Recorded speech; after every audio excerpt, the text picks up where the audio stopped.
The fear of the Lord is the beginning of wisdom, and the knowledge of the Holy One is understanding.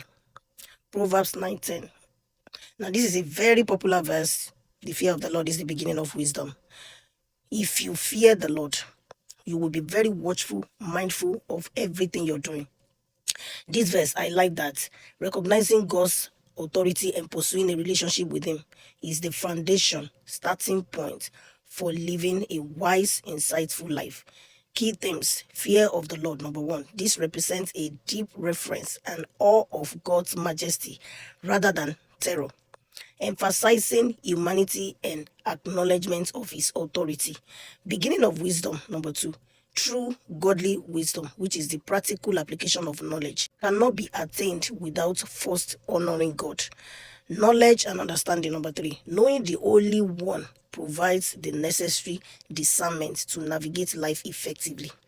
Now, there are various translations and interpretations, including NIV and KJV, emphasize this foundational relationship between reverence for God and spiritual understanding. Now, when you do things and you are so afraid that God will come for you, that does not necessarily mean God is going to come down physically and whoop you or give you some slap or tap at your back. No. But when you acknowledge that there is a supreme being who can see what nobody can see, whenever you feel you are alone and you can plan all the plans, even the planning you're planning that you cannot open your mouth to speak, someone can read your mind. Someone who knows what is all over your mind is the supreme being. So if you have this knowledge that whenever I'm alone and I'm doing all the planning of evil or good or bad, someone is seeing me.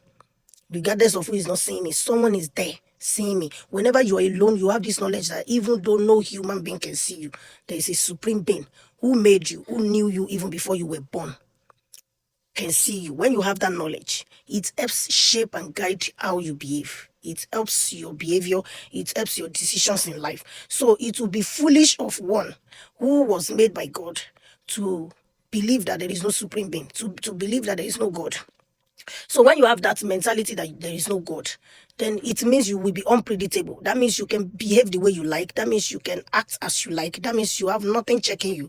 That means you will just misbehave at any time and you will think you can get away with it. So that would be the greatest foolishness I believe can happen to a man, to any human being.